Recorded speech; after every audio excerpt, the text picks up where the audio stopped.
Bismillahirrahmanirrahim. Alhamdulillahi Rabbil Alamin.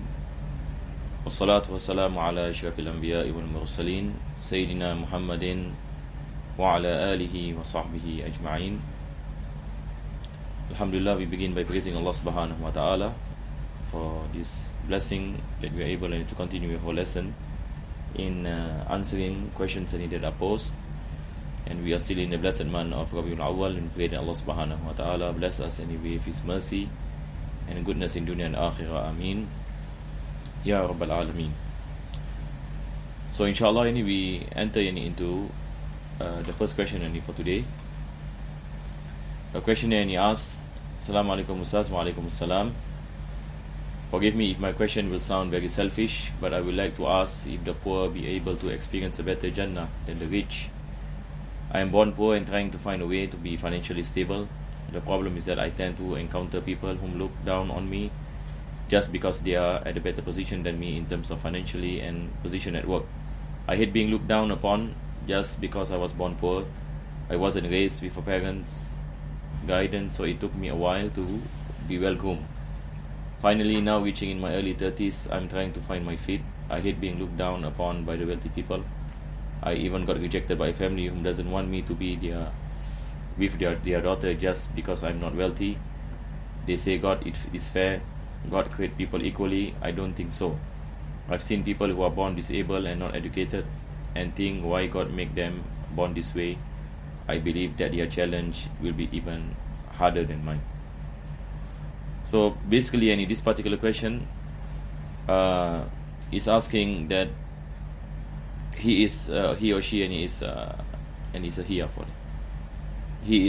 person who is born poor, and there are people who look down on him just because of his financial status. So basically, the question is asking, why is that so? Why there are people who are wealthy and why there are people who are poor? Why there are people who are disabled or people who are born in such a situation? If God is fair, then why would all these things be happening? And the fact that the wealthy people look down on the poor people. Taib. So basically, this is the question. The question is about the fairness of Allah, the fairness of God. If God is fair, why these things are happening?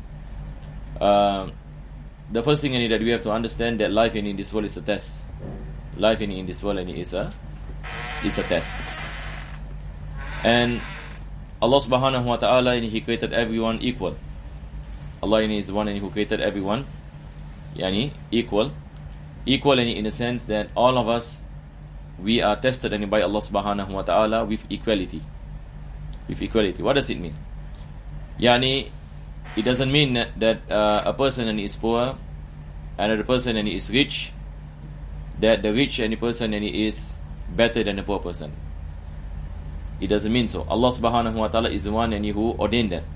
Allah is the one who makes some people poor, and Allah subhanahu wa ta'ala is the one who makes some people rich.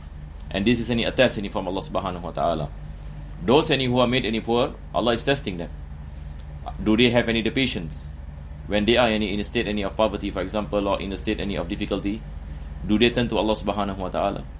Likewise, pertaining to the rich people, Allah bless them with wealth, but the wealth is a test from Allah subhanahu wa ta'ala. What do they do with the wealth that Allah gave them? Do they use the wealth to attain the pleasure of Allah subhanahu wa ta'ala? Do they use the wealth by the laws of Allah subhanahu wa ta'ala? So this is a test from Allah subhanahu wa ta'ala.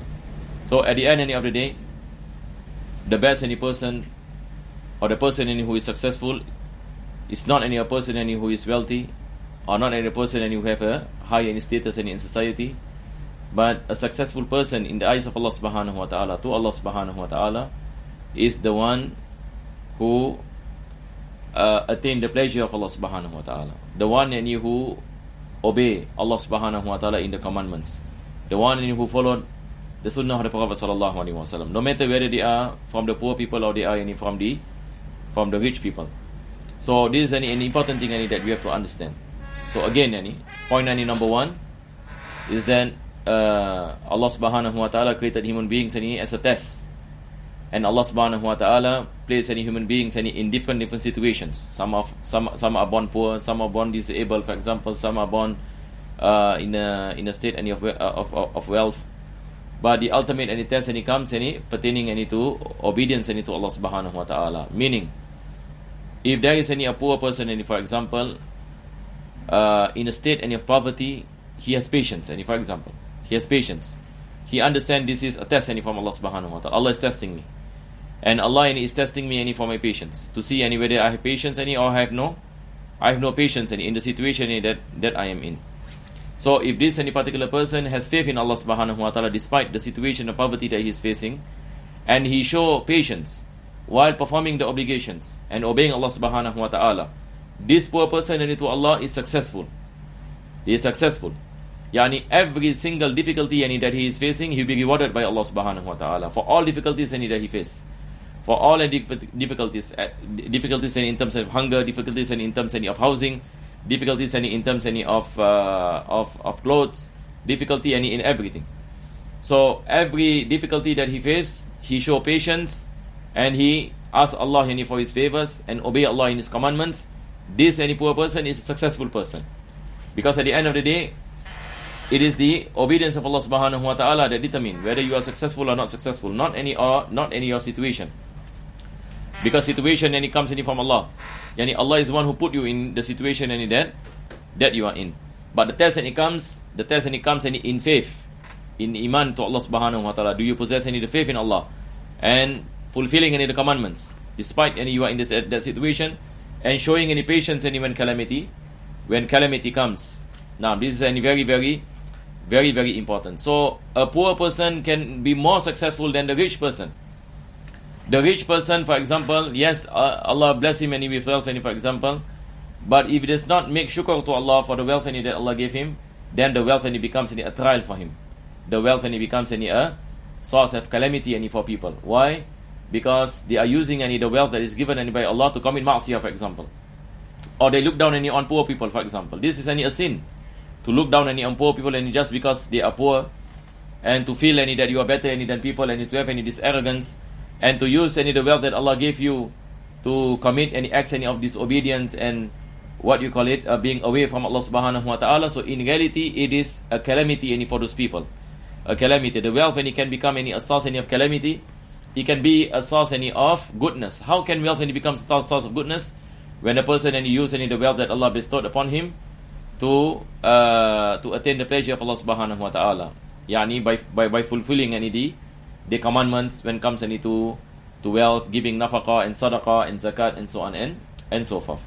So here it is important for us to make this differentiation, to understand the purpose of our life, as what Allah subhanahu wa ta'ala mentioned in the Quran, inna akramakum indallahi atqakum. The person who is the most honorable to Allah subhanahu wa ta'ala is atqakum, the one who possess the most God consciousness, the one who have faith in Allah, the one who has conviction in Allah, and this conviction drives him to fulfill the commandments and to refrain from the prohibitions, to emulate the Prophet sallallahu alaihi wasallam. All these things comes, makes a person successful in the eyes of Allah subhanahu wa ta'ala. That is why Allah said in the Quran, man amila salihan min dhakarin aw untha wa huwa mu'min falanuhyiyannahu hayatan tayyiba. Those who believe in Allah and has amal salih, we will surely give him a good life. And in another verse, Allah subhanahu wa ta'ala mentioned, وَمَنْ يُطِعِ اللَّهَ وَالرَّسُولِ. Those who obey Allah subhanahu wa ta'ala and obey the Prophet sallallahu alaihi wasallam, فَقَدْ فَازَ فَوْزًا عَظِيمًا. For verily they have attained a great success from Allah subhanahu wa ta'ala. So to the person who is asking this question, do not be worried that you are in a state of difficulty. You are facing, for example, poverty just because you are born into a poor family. You must understand that it is a test from Allah subhanahu wa ta'ala. Allah subhanahu wa ta'ala is testing you, and Allah wants to elevate your status. How can your status be elevated by Allah? By you showing patience and shukr to the gratitude, to the blessings that Allah gave you with. Allah bless you with health. Allah bless you with the eyes to see. Allah bless you with the mind to think. Allah bless you with the food you need to eat. Allah bless you with water you need to drink. Think about all these blessings. Think about all this ni'mah.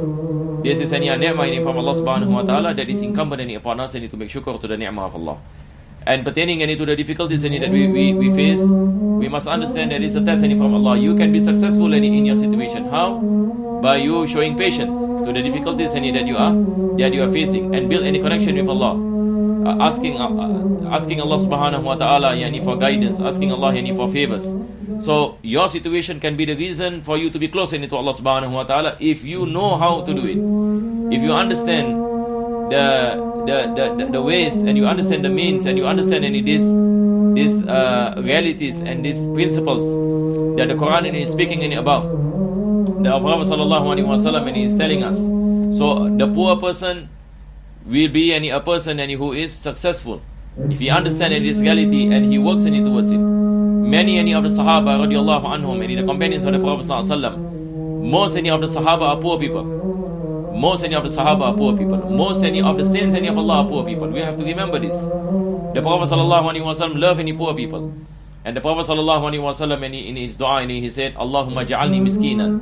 Imagine, oh Allah, make me a poor person. This is what the Prophet sallallahu alaihi wasallam said. Of course, today we do not have the guts to make this kind of dua. But our Prophet sallallahu alaihi wasallam, look at how he understood that to bring in the dunya, to tell us that the dunya does not mean anything to Allah subhanahu wa ta'ala in this life. The dunya is just a test.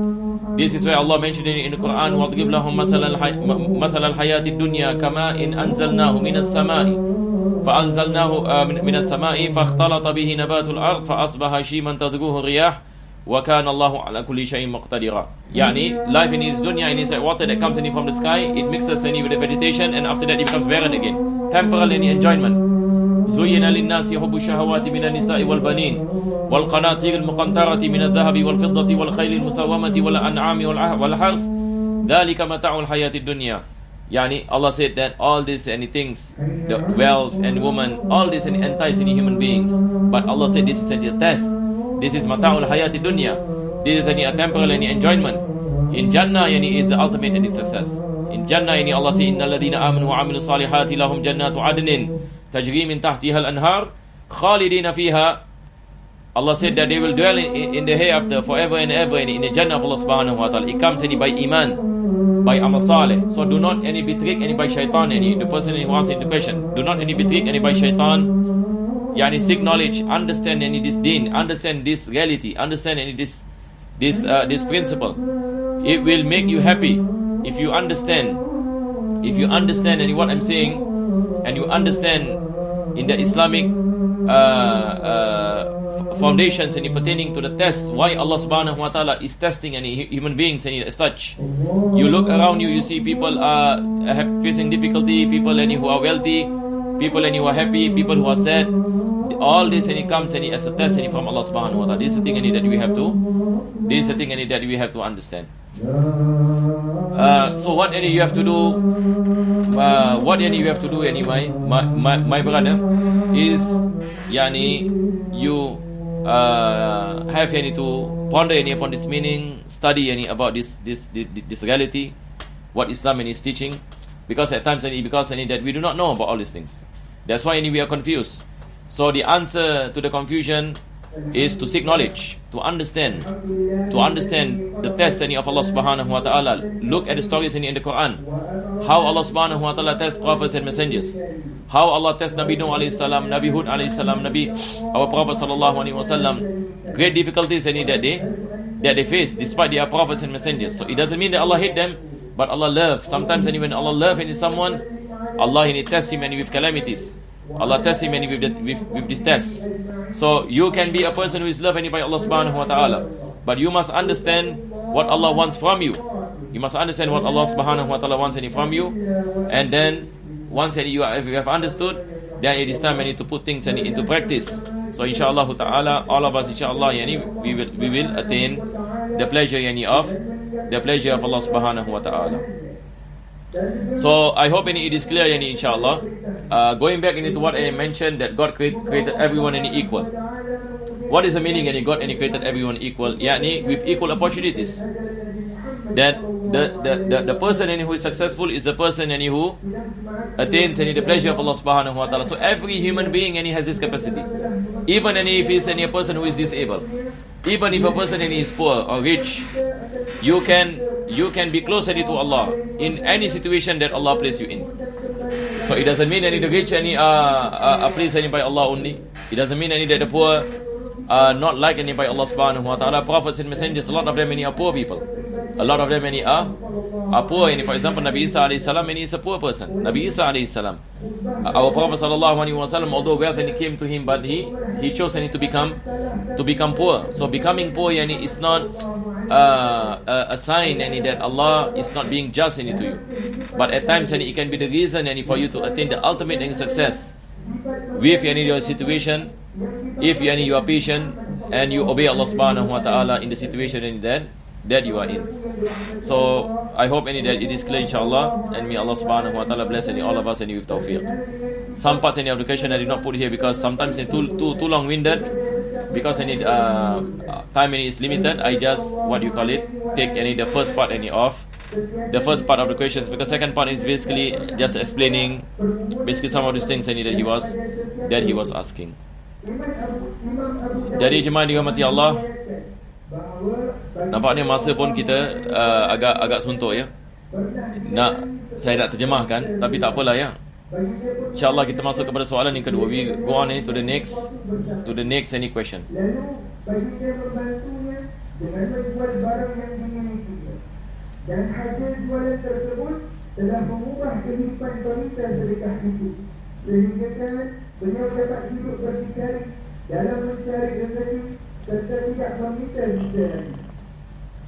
Inilah panduan dari kehidupan Nabi Muhammad sallallahu alaihi wasallam.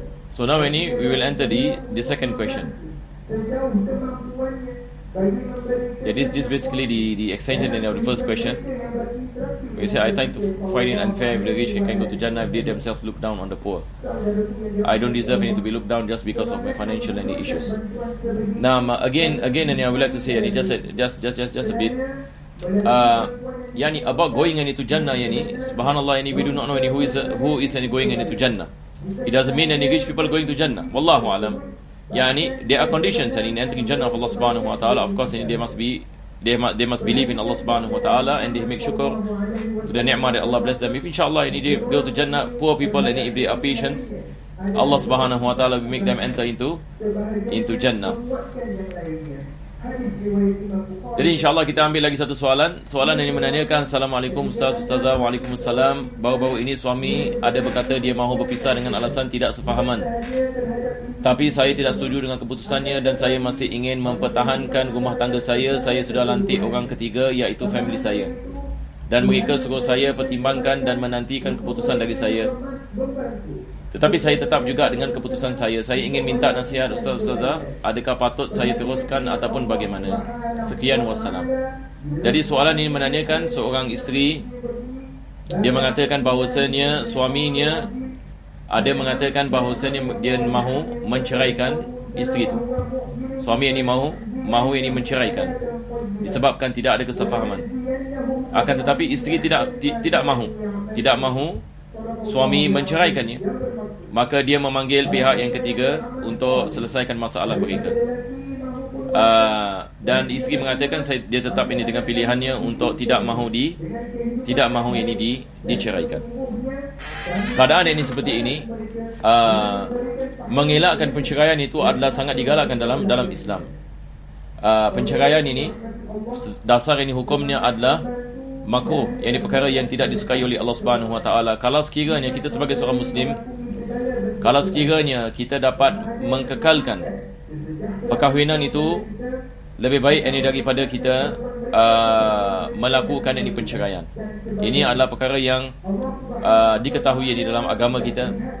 Dan Nabi sallallahu hadis ini Nabi sallallahu alaihi wasallam ini berkenaan dengan abradul halal. Nabi SAW ini mengatakan perkara yang halal yang tidak disukai oleh Allah Subhanahu wa taala adalah talaq, adalah perceraian. Jadi apa yang dilakukan oleh isteri adalah perkara yang betul. Yakni isteri dia tidak mahu, yakni mungkin ini disebabkan yakni dia mahu ini tetap ini mahu meneruskan perkahwinan dan sebagainya, maka ini adalah perkara yang baik pada hakikatnya. Niatnya baik dan dia mahu suami dia pertimbangkan sebagainya, maka apa yang perlu yang kita melakukan, kita usahakan apa yang kita boleh berkenaan dengan kita cari pihak ketiga. Itu adalah perkara yang baik. Kita cari ini pihak ketiga daripada keluarga dan cuba yang selesaikan masalahnya.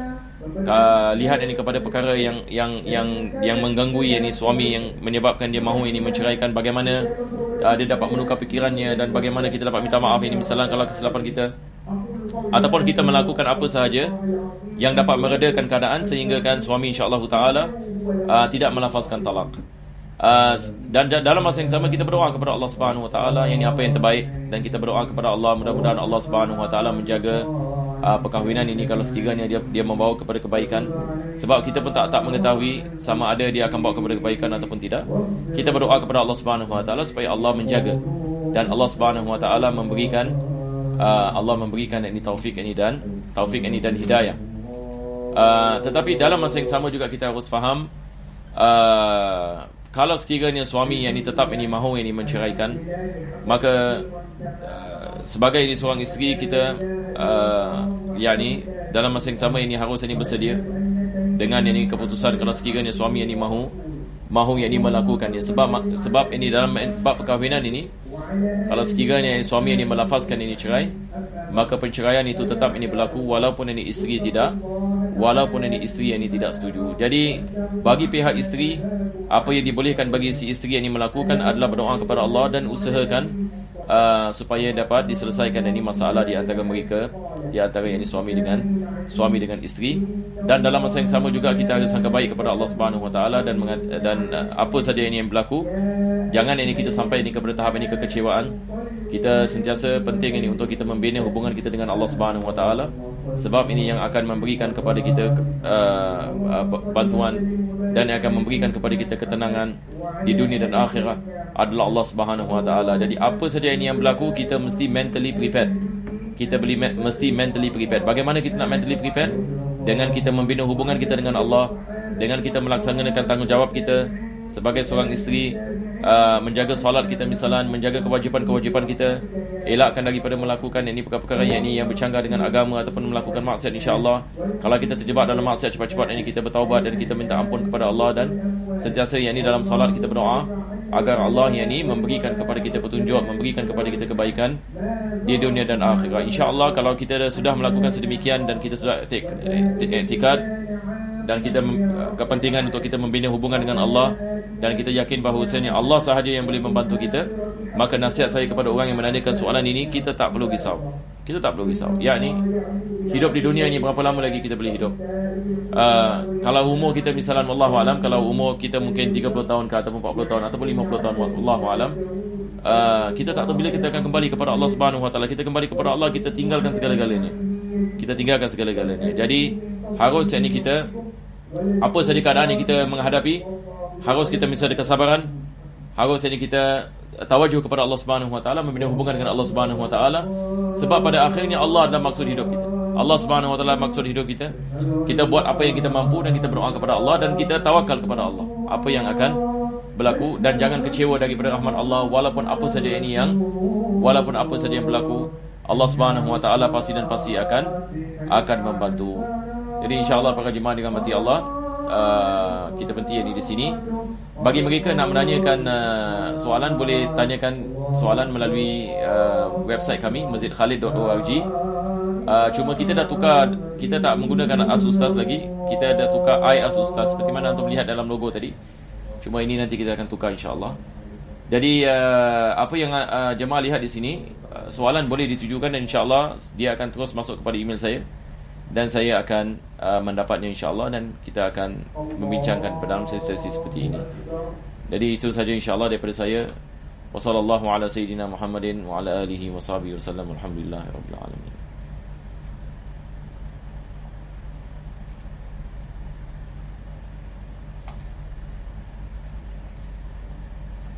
Bismillahirrahmanirrahim. Alhamdulillahi rabbil alamin. Ar-Rahmanir-Rahim. Maliki yawmiddin. Iyyaka na'budu wa iyyaka nasta'in. Ihdinas siratal mustaqim.